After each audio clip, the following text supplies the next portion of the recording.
The invitation to my father's 30th wedding anniversary gala arrived in a heavy cream envelope with gold-embossed lettering that screamed, "Expensive Celebration." Inside, elegant calligraphy announced, "Daniel and Margaret Foster invite you to celebrate 30 years of marriage. Black tie required. The Metropolitan Club, Saturday, October 14th at 7 p.m. At the bottom, in smaller print that felt like a slap, "This celebration honors contributing family members. Those who have supported the family are especially welcome." I was standing in my small one-bedroom apartment in Queens when my phone rang. My father's number. I almost didn't answer. "Chloe, about the anniversary party." His voice was brisk, businesslike. "Your stepmother and I have been discussing the guest list." "Okay. We've decided to make it an intimate affair. Just family members who've actually contributed to the family's success over the years. You understand?" I understood perfectly. "You don't want me there. It's not personal. It's just that, well, you're 32 years old, Chloe. You're still working retail, still living in that tiny apartment, still struggling financially. Meanwhile, your brother just made partner at his law firm, and your stepsister is running her own marketing agency. They've contributed. They've helped the family. You're the family freeloader," I finished for him. "Those aren't my words. But that's what you mean." Silence. "Then, we're trying to create a certain atmosphere. A celebration of success and contribution. Your presence would complicate that message. I hope you understand." I looked around my apartment. Second-hand furniture. Walls that needed paint. A laptop from 2018 sitting on a desk from IKEA. Everything carefully curated to look like exactly what my family assumed.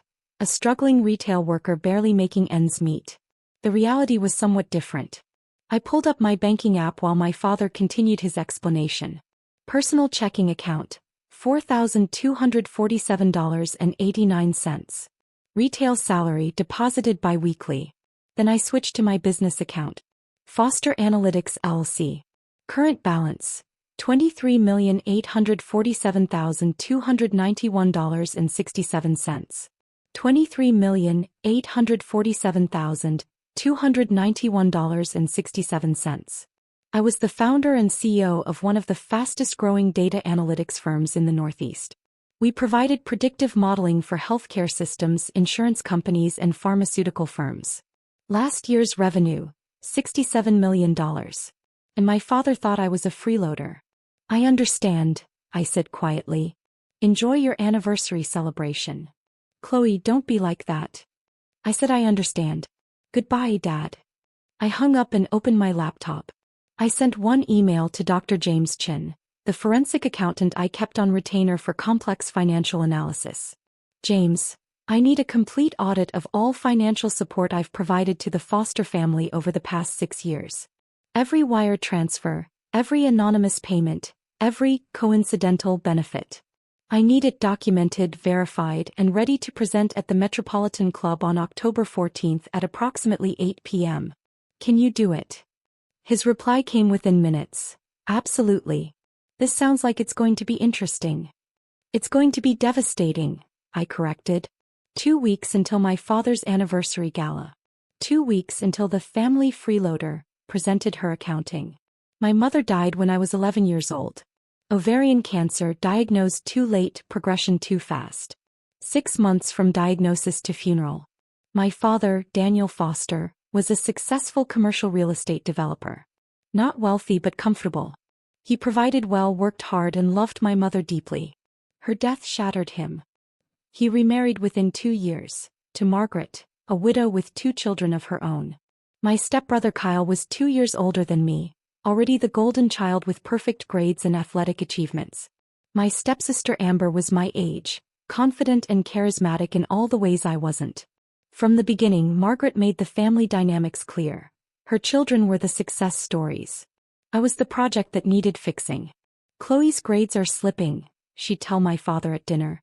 "Kyle maintains a 4.0 while playing varsity soccer. Maybe Chloe needs to apply herself more. Chloe spends too much time on that computer," she'd say. "Amber is already networking, building connections. Chloe needs to be more social." My father, drowning in grief and grateful for Margaret's organizational efficiency, agreed with everything. Kyle became his pride. Amber became his delight. And I became invisible. Except I wasn't just spending time on that computer. I was teaching myself data science, statistical modeling, and predictive analytics. I was obsessed with patterns, with finding meaning in chaos, with building systems that could predict outcomes. By 14, I was freelancing for small businesses, building basic predictive models for inventory management. By 16, I had clients paying me $500 per project. By 18, I'd saved $23,000 and was being recruited by major universities for their data science programs. I chose CUNY, City University of New York. Full scholarship, close to home, practical. My father's response was lukewarm at best. CUNY? Chloe, Kyle just got into Princeton. Couldn't you have aimed higher? I got a full scholarship. Still, it's not exactly prestigious, is it? I went to CUNY anyway. Studied mathematics and computer science. Graduated summa cum laude in 3 years with a thesis on predictive modeling in healthcare that won awards and got published in 2 academic journals. My father attended my graduation 40 minutes late and left early for Amber's gallery opening. After graduation, I did something I'd been planning for 2 years. I incorporated Foster Analytics and started building something real. The concept was revolutionary for 2017. Using machine learning to predict patient outcomes, hospital readmissions, and treatment efficacy. I developed algorithms that could analyze thousands of variables and predict which patients were at highest risk for complications. My first client was a small community hospital in Brooklyn that was hemorrhaging money on readmissions. My model reduced their 30-day readmission rate by 34% in 6 months. Word spread. Within a year, I had contracts with 5 hospitals. Within 2 years, 12 hospitals and 3 insurance companies. Within 3 years, I was processing data for 47 healthcare systems across the Northeast. Revenue grew exponentially. $340,000 in year 1. $2.1 million in year 2. $8.7 million in year 3. $23 million in year 4. $67 million last year. I owned 100% of the company. No investors, no partners, no board questioning my decisions.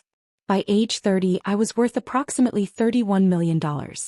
By 32, that number had grown to roughly $52 million in liquid assets plus the company valuation. And my family thought I worked at Target. To be fair, I did work at Target.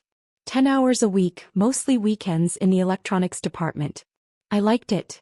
Liked talking to customers about technology, liked the simplicity of straightforward problems with clear solutions.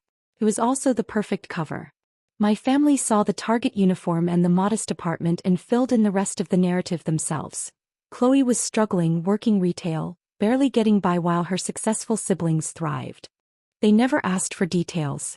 Never wondered how I afforded the apartment, modest by their standards, but $1,800 monthly in Queens wasn't cheap.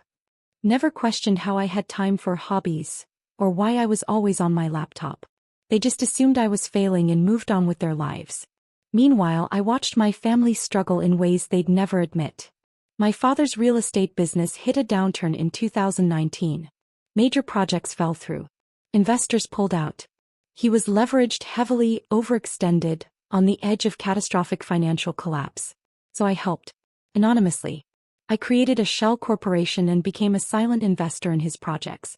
I funneled money through complicated financial structures so it looked like independent investors were bailing him out. Over 2 years, I invested $187,000 in my father's business, keeping him afloat while he believed it was his own networking and business acumen that saved him. Kyle's law firm had a similar crisis. A major client lawsuit threatened to destroy the partnership. They needed $95,000 for legal defense. A mysterious litigation support fund appeared, actually me, watching from the shadows, protecting my stepbrother who barely spoke to me at family dinners. Amber's marketing agency was hemorrhaging money. Bad contracts, worse clients, terrible business decisions. She was 3 months from bankruptcy when a grant for women-owned businesses mysteriously appeared, providing $43,000 that kept her doors open long enough to restructure. Margaret's mother needed memory care. The facility cost $8,200 monthly, far more than Margaret could afford. A scholarship program for families of Alzheimer's patients appeared, covering $5,000 monthly. That was me too. Over 6 years, according to my meticulous financial records, I'd provided $517,847 in direct and indirect support to my family. $500,000 to people who thought I was a freeloader. I did it because despite everything they were still my family. Because my mother would have wanted me to help. Because I could afford it and they needed it even if they didn't know who was providing it. But I also kept detailed records. Every wire transfer. Every anonymous grant. Every convenient coincidence. I had a forensic accountant verify everything, trace every dollar, document every instance of support. I told myself it was just good financial practice. Protecting myself legally. But part of me knew the truth. I was building evidence. Waiting for the moment when they'd push too far, assume too much, dismiss me one time too many. The anniversary invitation was that moment. Contributing family members only. You're the family freeloader. They'd finally said out loud what they'd been thinking for years. And in doing so, they'd given me permission to show them exactly who'd been contributing all along. Dr. James Chen worked for 2 weeks compiling the report. 47 pages of financial documentation. Every transfer traced. Every anonymous payment verified. Every dollar of the $517,847 accounted for and attributed. The report was devastating in its completeness. It didn't just show numbers, it showed the pattern. How every family crisis coincidentally resolved right after I'd transferred money. How every lucky break aligned with my wire transfers. It showed beyond any doubt that the family freeloader had been the family's secret foundation for 6 years. And on October 14th at my father's 30th anniversary gala, Dr. James Chen was going to present that report to a room full of people who'd come to celebrate contributing family members. They wanted to celebrate contributors. I was about to show them the biggest contributor they'd never seen. By age 32, Foster Analytics had become something that exceeded even my ambitious projections. Our predictive healthcare models were now used by 127 hospital systems across 18 states.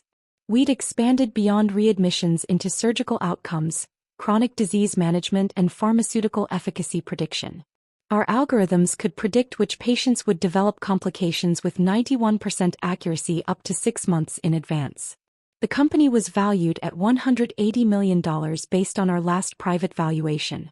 I still own 100% of it. My personal net worth, according to my financial advisors, approximately $52 million in liquid assets, plus the company equity.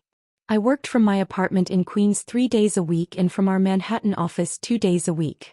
The apartment was deliberate, modest enough that my family never questioned my financial situation, but in a safe neighborhood with good internet and close to the subway.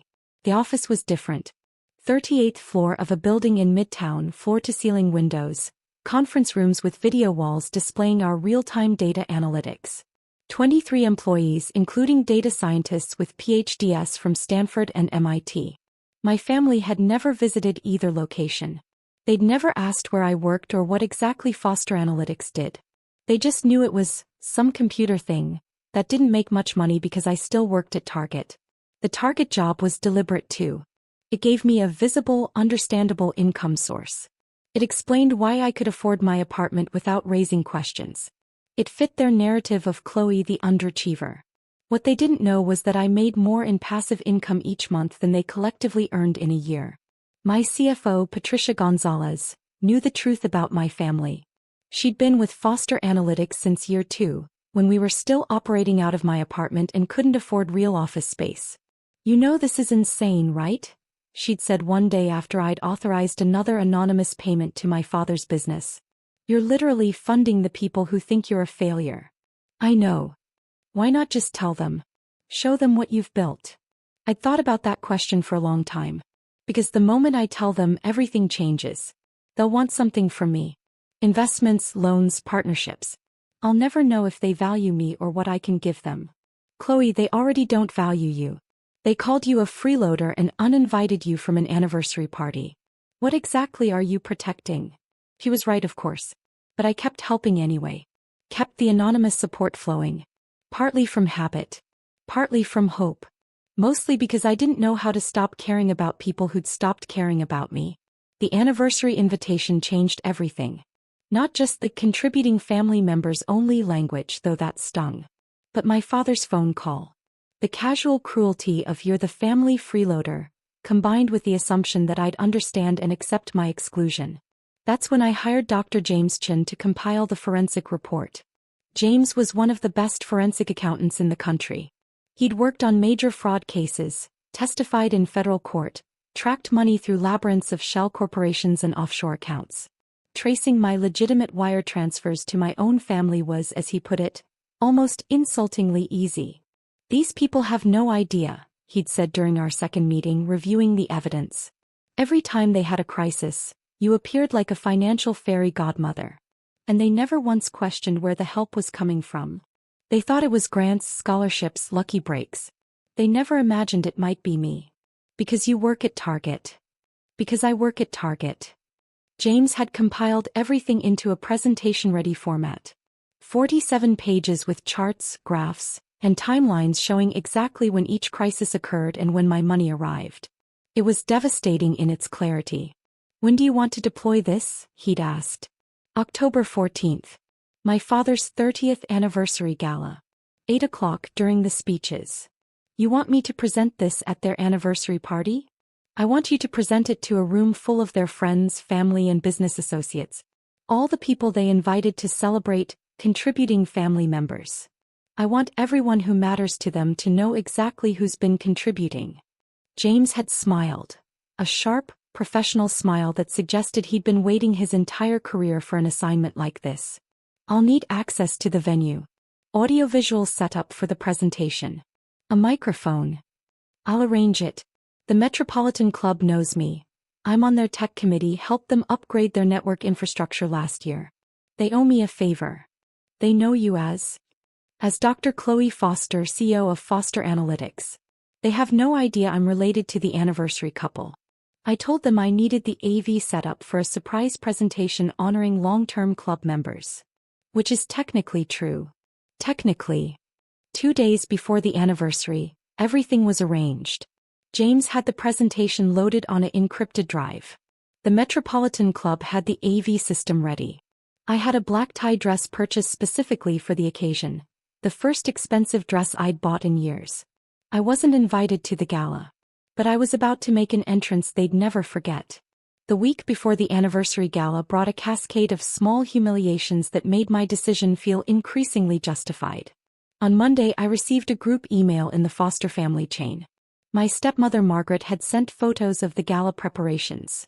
Floral arrangements, the custom cake, the string quartet they'd hired. The subject line: "Can't wait to celebrate with our contributing family. Party popper." The emphasis on contributing felt pointed. Like a reminder that I didn't qualify. Kyle replied with a photo of the gift he'd bought them, a framed, custom-designed family tree showing 3 decades of foster family success. The tree had branches for my father and Margaret, their parents, Kyle and his achievements, Amber and her business. I wasn't on the tree. "Thought Mom and Dad would appreciate a visual representation of everything they've built together," Kyle wrote. "A family that values contribution and success." Nobody mentioned that I was missing from the family tree. Nobody asked why. On Tuesday, Amber posted on Instagram about the gala. A photo of her dress, a designer gown that cost more than most people's monthly rent, with the caption, "Ready to celebrate the parents who taught us that hard work and contribution are what matter. So grateful to be part of a family that values success and supporting each other. Gemstone dress #family first #30 years #success." The comments flooded in. Friends congratulating her, asking about the event, celebrating the amazing family values. Not one person asked where I was. On Wednesday, my father called. I was at the Target electronics counter helping a customer choose a laptop, when his name appeared on my phone. I let it go to voicemail. The message: "Chloe, your stepmother wanted me to call. We're doing a toast at the gala where each family member talks about what Mom and Dad's marriage has meant to them. Obviously you're not attending, but we thought you might want to send a video message or a card or something. Just so you're represented. Let me know by Friday. Obviously you're not attending. Just so you're represented." Like I was an afterthought. A box to check. The absent family member who needed token acknowledgement. I didn't call back. On Thursday, Margaret texted me directly, "Chloe, your father mentioned asking you for a video message. If you're not going to do it, that's fine, but please let us know. We're finalizing the program and need to know if we're including you or not. 6 years of anonymous support. $517,847 keeping their lives afloat. And they were debating whether to include me in a toast. I replied, "No video message needed. Enjoy your celebration." She responded with a thumbs up emoji. Nothing else. On Friday, 2 days before the gala, I received one final message. A group text from Kyle. Family reminder. The dress code is black tie. This is a high-class event at a prestigious club. Please dress appropriately and be on time. We're representing the family to Dad and Mom's important friends and business associates. Let's make them proud by showing what a successful, contributing family looks like. I stared at that message for a long time. Then I opened my email and sent a final confirmation to Dr. James Chin. Saturday, October 14th, 8 p.m. Be ready to present. Bring everything. His reply, I've been ready for 2 weeks. This is going to be memorable. 48 hours until my father's anniversary gala. 48 hours until the family freeloader presented her accounting. Saturday morning, I woke up at 6 a.m. and went for a run through Central Park. The October air was crisp, leaves just starting to turn. I ran 8 miles thinking about what was coming. By evening, my family's understanding of their own lives would be completely shattered. Part of me felt guilty. It was their anniversary after all. 30 years of marriage deserved celebration, not confrontation. But then I remembered, they uninvited me. They called me a freeloader. They literally debated whether to include me in a toast while I'd been including myself in their bank accounts for 6 years. The guilt faded. At noon, I met Dr. James Chin at a coffee shop near the Metropolitan Club to review the final presentation. I've included everything, James said, opening his laptop. Every wire transfer, every anonymous grant, every coincidental payment. It's organized chronologically and by family member. Your father received $187,000. Kyle received $95,000. Amber received $43,000. Your stepmother's mother's care facility received $180,000. There are also smaller payments, utilities, medical bills, emergency funds. Total, $517,847 over 6 years. He pulled up a timeline graphic. I've overlaid each payment with documented family crises. Your father's business downturn in 2019. Your investment arrived 6 days after his worst quarterly loss. Kyle's legal defense fund. Your payment was processed 2 days after the lawsuit was filed. Every single intervention correlates perfectly with documented need. And you can prove all of it came from me? Unequivocally. Wire transfer confirmations, shell company registration documents showing you as the owner, email trails. I have physical documents and digital evidence. Any competent accountant reviewing this would reach the same conclusion. You've been systematically supporting your family while they remained completely unaware. He looked up. Chloe, are you absolutely certain about this? Once I present this publicly, there's no walking it back. Your family will be humiliated in front of everyone they wanted to impress. They humiliated me first. They just did it privately, quietly over years. I'm just making it visible. Okay. He closed the laptop. The presentation is loaded on the club's AV system. I've scheduled it as Anniversary Tribute Part 2 in the program. The event's coordinator thinks it's a surprise tribute from a family friend. I'll take the microphone at approximately 8:05 p.m., after the initial toasts but before dinner is served. Perfect. At 5 p.m. I started getting ready. I'd bought a black tie dress specifically for this occasion. A midnight blue gown from Nordstrom that cost $800. Nothing outrageous but elegant. Professional. The dress of someone who belonged at the Metropolitan Club. I did my makeup carefully. Hair in an elegant updo. Simple jewelry, pearl earrings that had been my mother's. I looked at myself in the mirror. I looked successful. Polished. Like someone who contributed. My phone buzzed. A text from Amber in the family group chat. Everyone's arriving. Can't wait to celebrate Mom and Dad with everyone who matters. Red heart. Everyone who matters. I picked up my clutch, which contained my ID, lipstick and a backup drive with James's presentation, and called an Uber. The Metropolitan Club was 15 minutes away. The family freeloader was about to attend the gala after all. I arrived at the Metropolitan Club at 7:45 p.m., deliberately late enough that everyone would already be inside. The entrance was elegant: marble columns, crystal chandeliers, doormen in formal attire. I'd been here dozens of times for tech committee meetings, but never for a personal event. The doorman checked my ID against a list. "I'm sorry, ma'am, I don't see your name on the guest registry for the Foster anniversary celebration." "I'm not on the guest list," I said calmly. "I'm here as a representative of Foster Analytics. We're providing a special presentation as part of the evening's tribute program." He checked his secondary list, the vendor and special presenter list that James had arranged. "Ah yes, Dr. Foster. The events coordinator mentioned you. Please go ahead to the Riverside Ballroom." I walked through the club's elegant corridors toward the ballroom, my heels clicking on marble floors. Through the open ballroom doors, I could see approximately 120 people in black tie attire, champagne glasses in hand, gathered around elegantly decorated tables. I spotted my family immediately. They were at the head table on a raised platform. My father in a tuxedo, Margaret in a silver gown, Kyle and his wife Amber and her boyfriend. They looked perfect. Happy. Successful. I stayed in the hallway out of sight and texted James, "I'm here. Ready when you are." His reply, "They're about to start the toasts. I'll go on after Kyle and Amber speak." 5 minutes. I watched from the hallway as the evening coordinator took the microphone. "Ladies and gentlemen, we're about to begin our tribute portion of the evening. First, we'll hear from the couple's children, Kyle and Amber, followed by a special surprise presentation." Kyle stood first, confident and polished. 30 years ago, my mother Margaret joined this family and brought with her the values that have defined us ever since: hard work, contribution, and the belief that success is something you earn through dedication and supporting those around you. He raised his glass. "Dad, Mom, you taught us that family means being there for each other. You've supported us through everything and we've tried to support you in return. That's what this family is about: mutual contribution, mutual success. We're grateful to be part of a family that values these principles." Everyone applauded. My father beamed. Amber went next.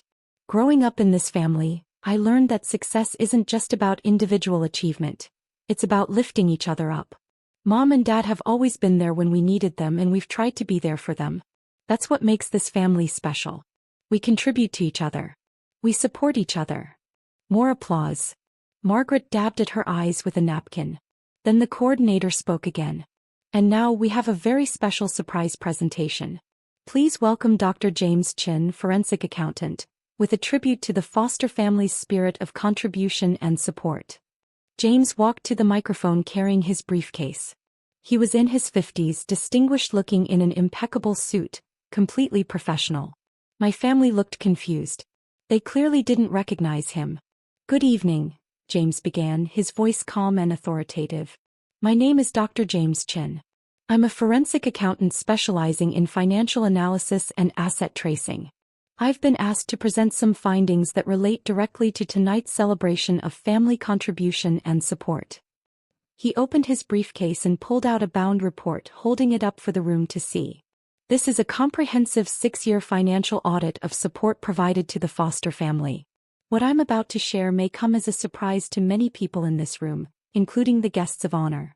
My father leaned forward, his expression shifting from confused to concerned. James pulled up his first slide on the large screens flanking the room. A simple title: Foster Family Financial Support Analysis, 2017 to 2023. "Over the past 6 years," James continued, "the Foster family has received $517,847 in direct and indirect financial support from a single anonymous source. This support has included business investments, legal defense funds, emergency grants, healthcare assistance, and numerous smaller interventions during times of financial crisis." The second slide appeared. A bar graph showing the payments by year and by family member. Daniel Foster received $187,000 in business investments that prevented bankruptcy during the 2019 commercial real estate crisis. Kyle Foster received $95,000 for legal defense funds in 2020. Amber Foster received $43,000 in small business grants that prevented her agency's closure. Margaret Foster's mother received $180,000 in memory care scholarships. There are also numerous smaller payments totaling $12,847. The ballroom was completely silent. Every eye fixed on the screens.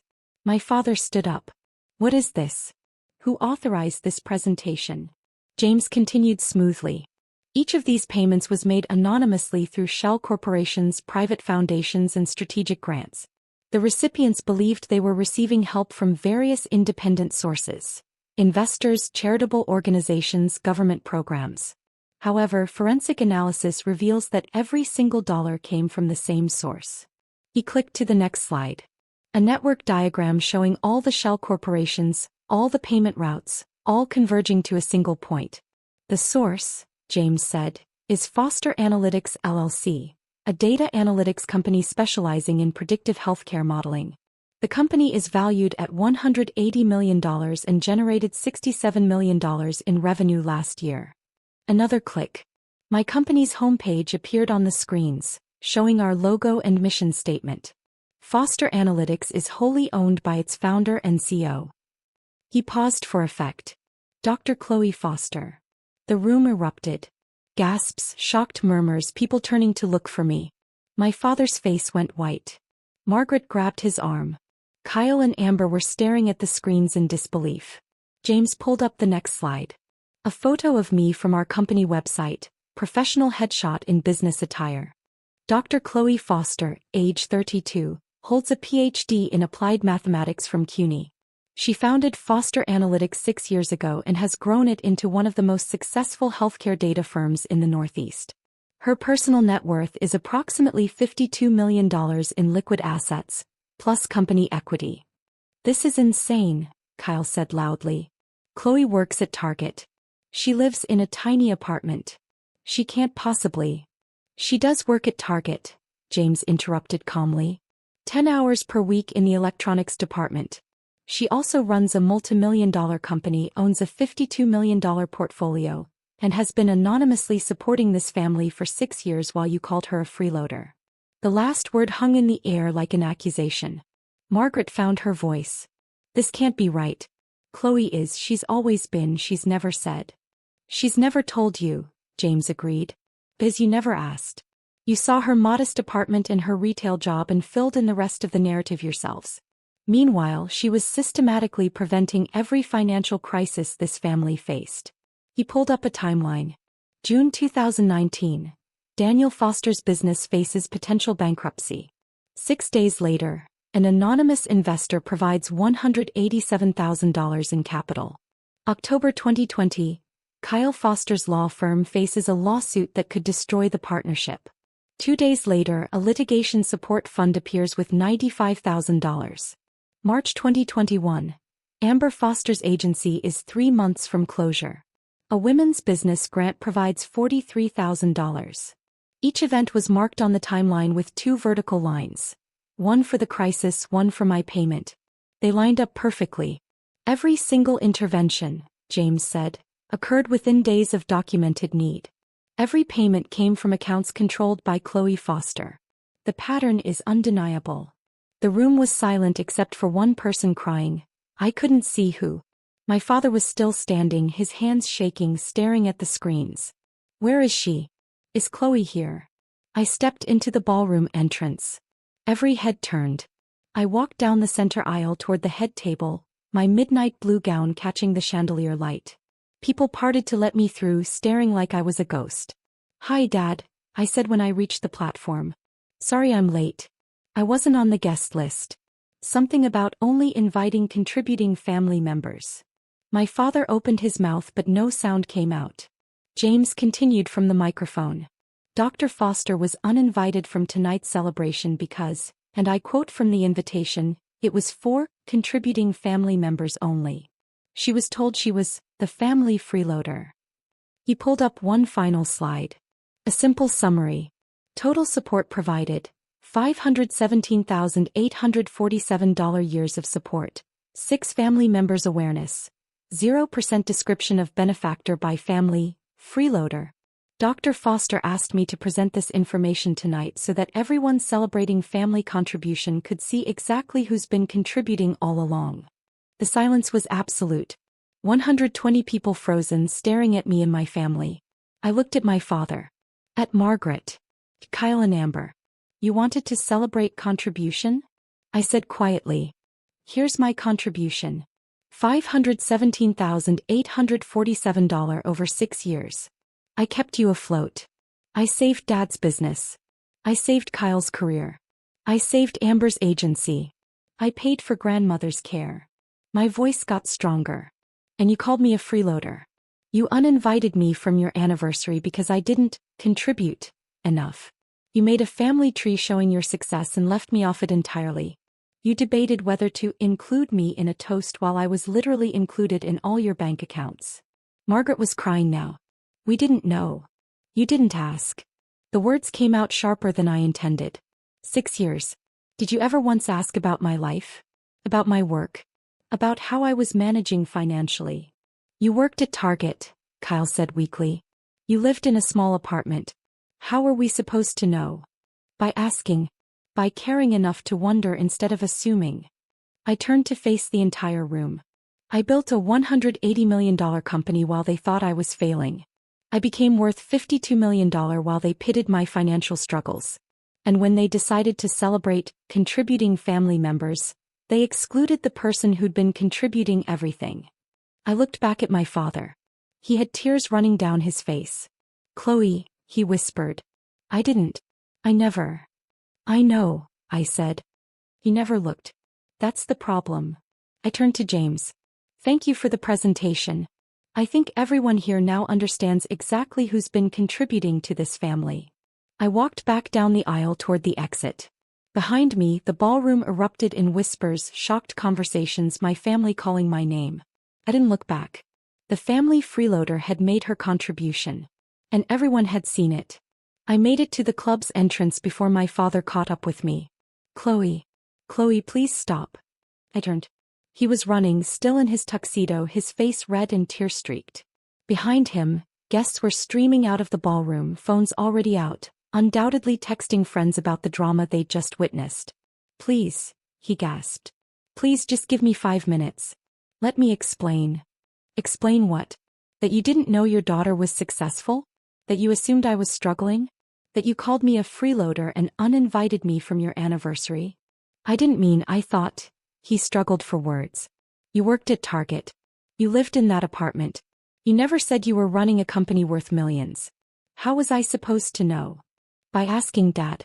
By caring enough about my life to ask a single question beyond, how's the job at Target? I asked how you were doing. No, you assumed how I was doing. You looked at my job and my apartment and decided I must be failing, and you stopped looking any deeper. Margaret appeared, her silver gown shimmering, makeup ruined by tears. Chloe, we're sorry. If we'd known. That's the problem, I interrupted. You're sorry because you know now. Because I embarrassed you in front of everyone. But would you be sorry if you'd never found out? Would you have cared about how your words affected me if I actually was struggling? She didn't answer. Kyle and Amber reached us next, both looking shell-shocked. The money you gave me, Kyle said quietly. The legal defense fund. That was you. That was me. Why didn't you tell me? Would it have mattered? Would you have treated me differently if you'd known I had money? Or would you have just started asking me for more? He flinched. Amber was crying. The business grant.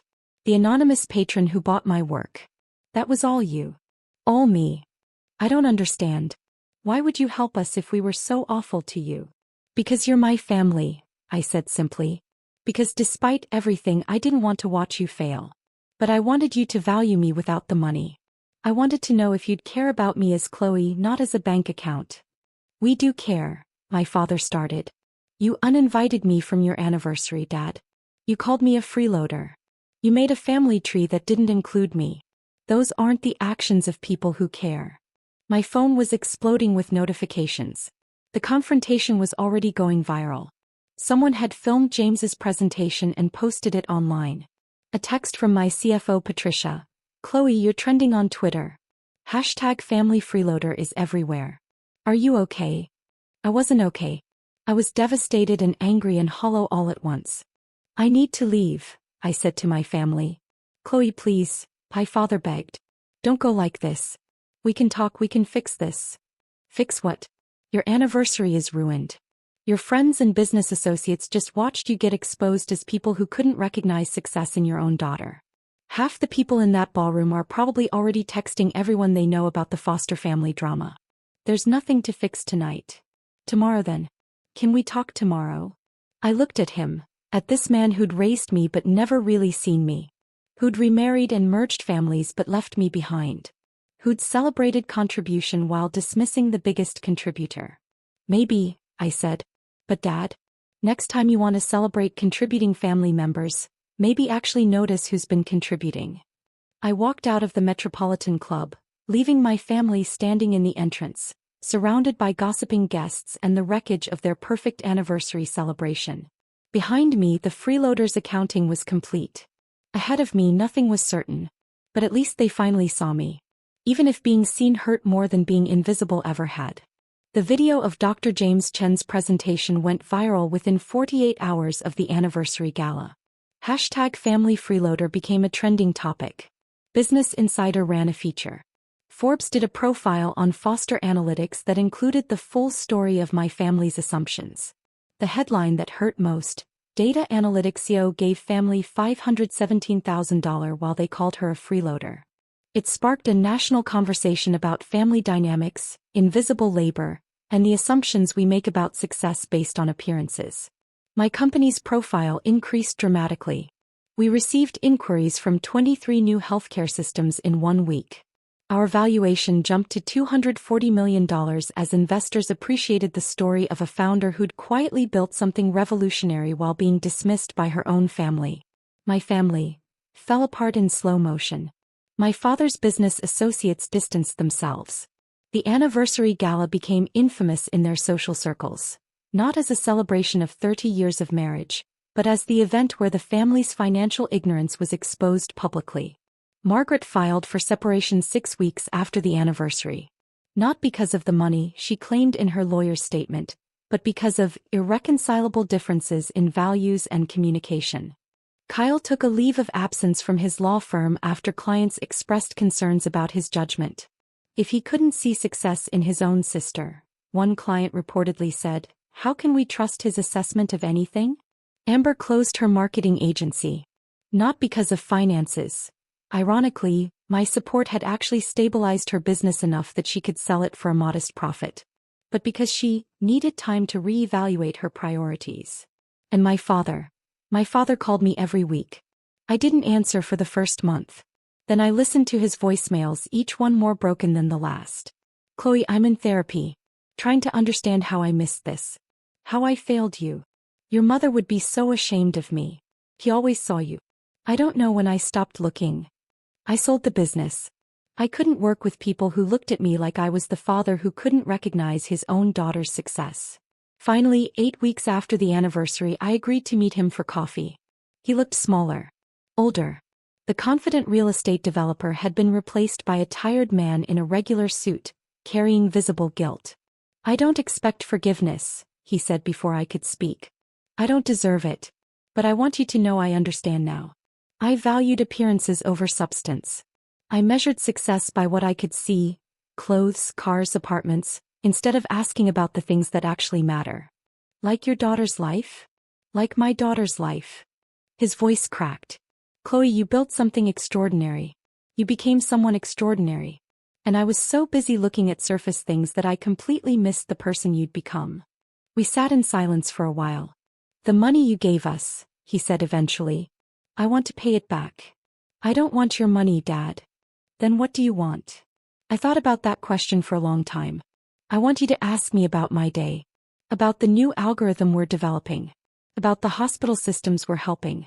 I want you to care about my work because it matters to me, not because it's worth millions." "I do care." "You care now. After you know what it's worth. But did you care when you thought I was just a Target employee with a computer hobby?" He looked down at his coffee. "No," he admitted quietly. "I don't think I did. That's the problem. Can I fix it? I don't know. Can you value me without the money?" Can you see Chloe instead of Dr. Foster, CEO of Foster Analytics? I want to try. My father and I have coffee every other week now. Sometimes it's awkward. He still slips occasionally, asking about the company's valuation or mentioning my net worth. But he catches himself. Apologizes. Tries again. Last week he asked about the research paper I'm writing on predictive models for rare disease diagnosis. He listened for 30 minutes while I explained statistical methodologies and machine learning applications. He didn't understand half of it, but he asked questions and took notes. Afterwards he said, "Your mother would be so proud. Not of the money or the company size, but of the work you're doing. Helping people. Making a difference." That made me cry. Margaret and I don't speak. Kyle sends occasional emails that I sometimes answer. Amber and I had lunch once where she cried and apologized and I mostly listened. I still work at Target 10 hours a week. My coworkers know now, the viral video made sure of that, but they treat me the same. They don't care that I'm worth $52 million. They care that I can explain the difference between HDMI 2.0 and 2.1 and that I always cover shifts when someone needs time off. Foster Analytics crossed $100 million in revenue last quarter. We're developing new models that could revolutionize early cancer detection. I'm still building, still coding, still loving the work. And last week something remarkable happened. My father showed up at my apartment. My actual apartment in Queens that he'd never visited before. He looked around at my second-hand furniture and my IKEA desk and my walls that needed paint. "Can I ask you something?" he said. "Sure. Why do you still live here? You could afford anything. Why stay in this apartment?" I thought about lying. About giving some easy answer. But he was trying, really trying, and he deserved honesty. Because this place reminds me who I am without the money. It reminds me that my worth isn't determined by my apartment or my car or my clothes. It reminds me that the most important things I've built, the algorithms, the company, the difference we make for patients, they all started here in this little apartment with nothing but a laptop and an idea. He was quiet for a long time. Then, "You're right. I measured everything wrong.